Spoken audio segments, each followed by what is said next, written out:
A soda cracker looks like the simplest food in the grocery aisle. Flour, water, salt, done. But the dough inside that plain little cracker has been fermenting for over 22 hours before it ever sees an oven. The bumpy surface is not a design choice. It is the result of a chemical reaction happening inside the dough during baking. At this factory, the process starts with ice. The first surprise is the ice. Workers dump it into the mixing trough before any flour goes in. Not for flavor, but to keep the dough from overheating during the long fermentation ahead. The flour is a standard hard wheat blend, chosen for its high gluten content. Soft wheat flour would produce a tender, crumbly cracker that snaps too easily in the package. Hard wheat creates a dough strong enough to survive 22 hours of fermentation, multiple rounds of rolling, and high-speed cutting without tearing. For the cracker aisle, a shorter ingredient list generally means a cleaner product. The best soda crackers need only flour, water, yeast, salt, and fat. Here is a detail that separates soda crackers from almost every other baked product. The first ingredient into the mixer is not fresh dough, but a piece of finished dough saved from the previous batch. This old dough acts as a starter, kick-starting fermentation the way a sourdough culture does. Water, flour, yeast, and enzymes join a mix. The mixer runs for about 5 minutes.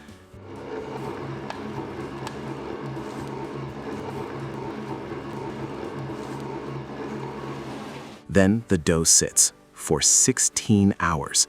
The enzymes slowly break down the wheat starch into simple sugars, and the yeast feeds on those sugars, producing carbon dioxide gas that makes the dough rise.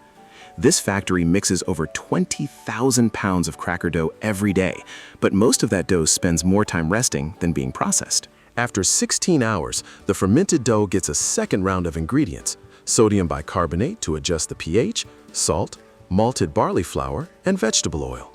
The mixer blends for another 5 minutes. Then the dough rests again for 6 more hours. The sodium bicarbonate neutralizes the acidity that built up during fermentation and relaxes the gluten, so the dough now breaks cleanly when stretched, the exact consistency needed for a cracker that snaps instead of bends.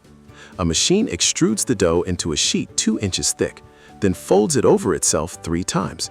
This folding is what creates the light, flaky layers inside every cracker, the same principle as puff pastry, scaled up to industrial speed. The sheet passes through a series of rollers that reduce it to about a millimeter thick. A revolving die cuts the cracker shapes, perforations and all. The tiny pins in the die punch through the dough and press it firmly onto the conveyor. Those pinholes serve a critical purpose. Without them, moisture and gas trapped inside the dough would balloon during baking, deforming the crackers into warped, uneven shapes. The holes let steam escape evenly. A shower of salt coats the sheet, and the crackers enter a tunnel oven with multiple temperature zones. Gas flames bake from above and below for 3 minutes. Inside the oven, the sodium bicarbonate transforms into carbon dioxide gas, breaks through the surface, drives out moisture, and forms the distinctive blisters. Those bumps are not decorative, they are scars from a chemical escape, crisp, golden, and lightly blistered. As the sheet of baked crackers exits the oven, a roller breaks it into rows. The rows run from one conveyor to the next, stacking like roof shingles.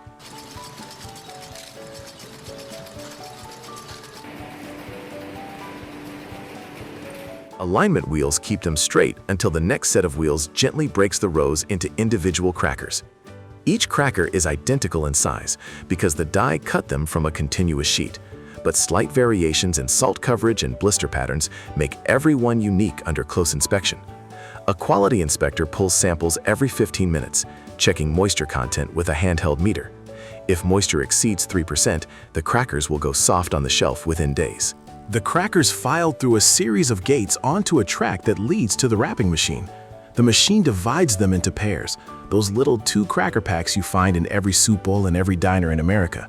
Printed plastic film sandwiches each pair, and a wheel simultaneously seals and cuts the wrapper at 525 packages per minute. A check weigher catches any package outside a narrow weight window. One cracker missing from a pack, and the machine diverts it instantly. A metal detector runs every package through a final scan. 22 hours of fermentation, 3 minutes of baking, and 525 packages sealed every minute, all for a cracker most people eat without a second thought. But not every snack takes a full day to make. The potato chip goes from raw potato to sealed bag in under 20 minutes, and the difference between a perfect chip and a reject comes down to 61/100ths of an inch. Potato chips were invented when a customer at a New York restaurant in 1853 complained that the fried potatoes were too thick. The chef, insulted, sliced them paper thin and fried them to a deliberate crisp. The customer loved them. Today, chips must be made with potatoes no more than 24 hours old, wait longer, and dark spots appear after frying. At this factory, the clock starts the moment the truck arrives. The potatoes arrive from farms within a 100-mile radius, harvested that same morning. This factory uses chipping potatoes, a variety bred specifically for low sugar content. Regular table potatoes contain more sugar, and that extra sugar caramelizes during frying, turning the chips an unappetizing dark brown. Low-sugar chippers fry to a consistent golden color every time. A brushing machine removes dirt, and the potatoes travel along a water canal to the peeler.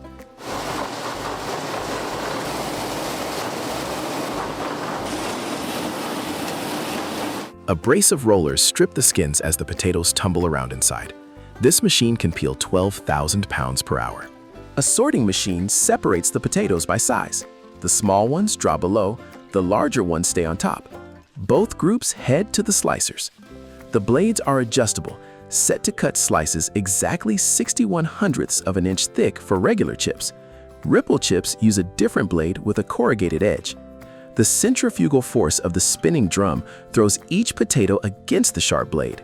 An average potato yields about 36 chips. After slicing, the chips spin inside a giant barrel of cold water for about a minute. This rinse washes off surface starch that would otherwise make the chips stick together during frying. An air blower dries off the excess water before the next step. The fryer contains canola oil boiling at 375 degrees Fahrenheit.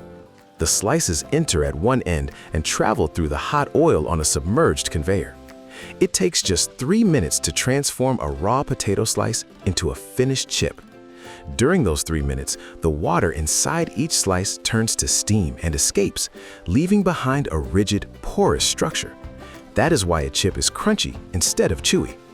The oil replaces the departed water, which is also why chips contain fat. This factory fries over 10,000 pounds of chips per hour, enough to fill roughly 60,000 single-serve bags before lunch. As the chips exit the fryer, excess oil drips off on the conveyor. A shower of salt comes next. For flavored varieties, the chips pass through a seasoning drum that tumbles them with powdered flavorings, barbecue, sour cream, salt and vinegar, coating every surface evenly. The chips emerge glistening and fragrant, crisp, paper-thin, and lightly curled at the edges. Now comes the quality gate that most people never think about. An electronic camera photographs every chip on the belt, scanning for brown spots, dark edges, or other surface defects. When the camera detects a flaw, it triggers a thin pipe positioned directly above that specific chip. A precise blast of compressed air blows the rejected chip off the conveyor without disturbing the ones around it. The camera and air system process thousands of chips per minute.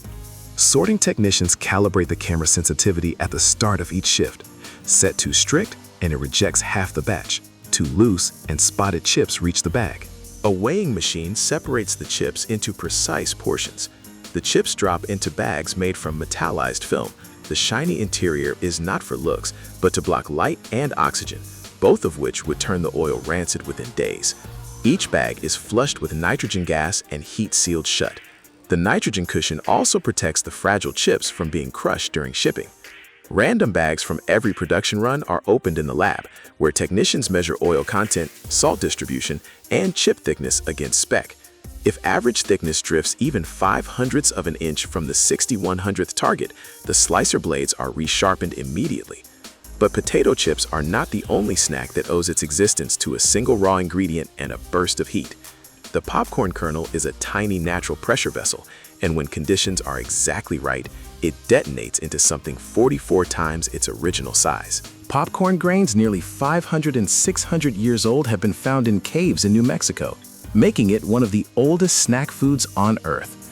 Popcorn is one of 6 types of corn, and it is the only kind that pops. The secret is a hull harder than any other variety, thick enough to trap steam inside until the pressure becomes unbearable. At this processing plant, the journey from field to bag takes several weeks. Popcorn is harvested in the fall when the kernels have dried to a moisture content between 16 and 20%. That is too high for popping, so the crop goes into conditioning bins where warm air circulates upward through the grain for several days, bringing moisture down to exactly 14%. This number is not approximate. It is the precise moisture level at which the water inside each kernel generates enough steam pressure to rupture the hull. Too dry, and the kernel will not pop. Too wet, and it could spoil in storage. The difference between a kernel that pops and one that does not comes down to 2 percentage points of moisture. At the factory, the dried kernels pass through a series of oscillating screens that sift out chunks of broken cob and cracked kernels. Vacuum pipes pull finer impurities to a dust collector while larger debris drops into a waste chute. The purification continues at the gravity table, a vibrating platform combined with powerful fans that causes the kernels to rise and float on a cushion of air. Kernels that are too heavy or too light drift away from the center and are shunted aside. Only the optimal weight kernels continue down the middle of the table.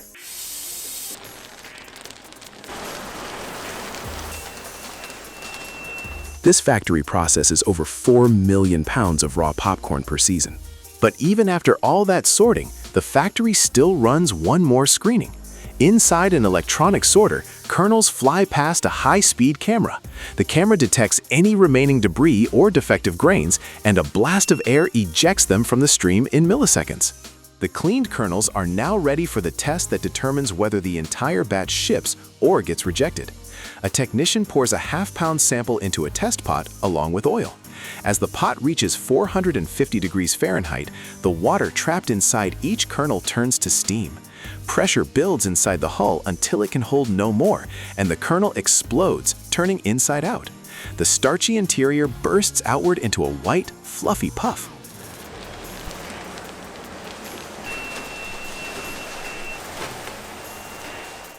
To pass this test, the popcorn must expand to at least 44 times its original volume.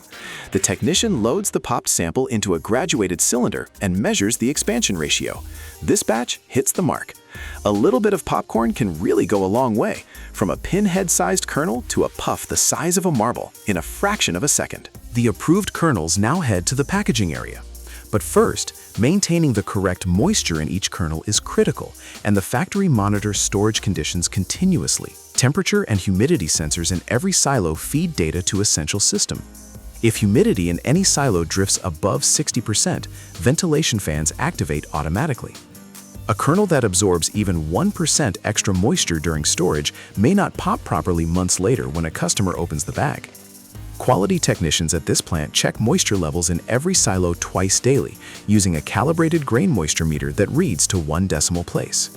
Heat sealing the bag locks in the grains at their ideal moisture. For the concession market, movie theaters, stadiums, the bags are multi-layered with an inner vapor barrier to control moisture loss during months of storage.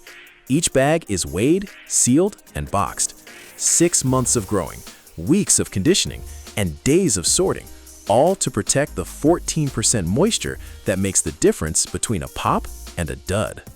Every sealed bag passes through a metal detector. Random samples from each lot go to a popping test.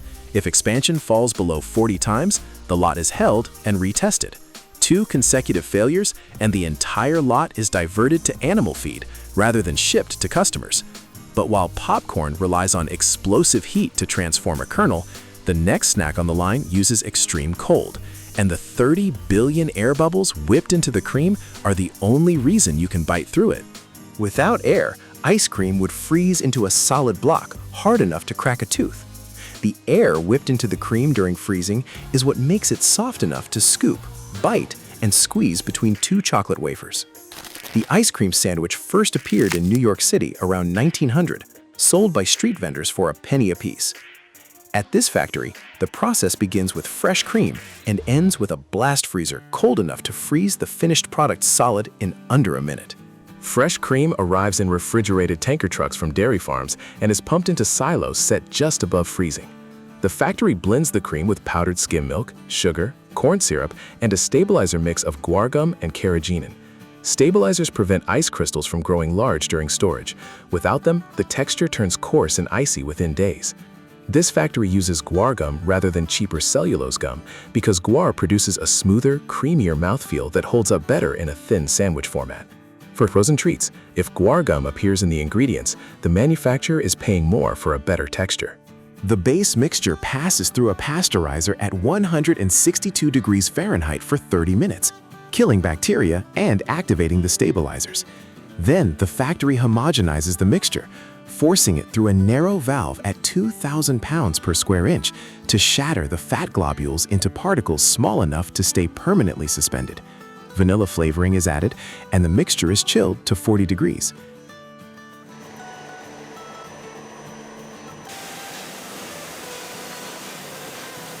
Then comes the step that defines ice cream: whipping. A continuous freezer spins a dasher blade inside a chilled barrel, simultaneously freezing the mixture and folding air into it. This process, called overrun, increases the volume by roughly 50%. The factory whips over 3,000 gallons of ice cream base per hour, enough to produce approximately 80,000 finished sandwiches before the shift ends. While the ice cream is being whipped, the wafers are baking on a separate line. Chocolate cake batter, eggs, flour, sugar, cocoa, oil is mixed at high speed for 1 minute, then pumped into a machine called an automated depositor that squirts precise amounts into rows of wafer molds. The molds ride a conveyor through an oven for 7 minutes. The baked wafers emerge dark, springy, and uniform. A robot flips them onto a cooling conveyor, and air circulating under the wire belt brings them to room temperature. Now the two production lines converge. A thin blade saws each wafer in half horizontally. Suction tubes lift the tops and set them beside the bottoms. An injection pipe deposits exactly 1/3 of a cup of soft vanilla ice cream onto each bottom wafer, shaping it into a rectangular slab. As the top wafer descends, the ice cream compresses into a perfect layer, cold, white, and precisely flush with the edges. The assembled sandwiches move forward on the conveyor at a rate of 140 per minute. The filling is still ice cold from the freezing phase, so there is no threat of a meltdown yet. The sandwiches enter a blast freezer set to -40 degrees Fahrenheit.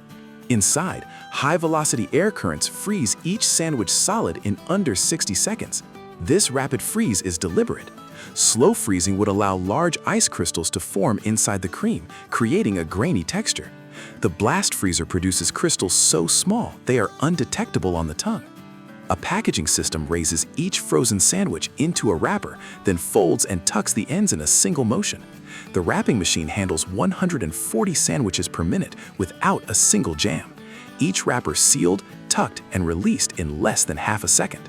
A counting machine inserts the wrapped sandwiches into boxes, which are sealed and sent directly into a storage freezer at -22 degrees.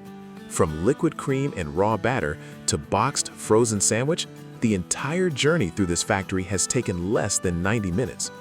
Every hour, an inspector pulls a random sandwich from the freezer, cross-sections it with a heated blade, and measures wafer thickness, cream layer height, and overall weight against spec. The cream must be centered. If it shifts more than 3 millimeters to either side, the depositor head is recalibrated. 2 consecutive off-center samples, and the line stops until a technician confirms the fix. Next time you peel open an ice cream sandwich, consider what is holding it together. 30 billion air bubbles whipped into the cream at freezing speed, 2 wafers baked and split with surgical precision, and a blast of -40 degree air that froze the whole thing solid in under a minute.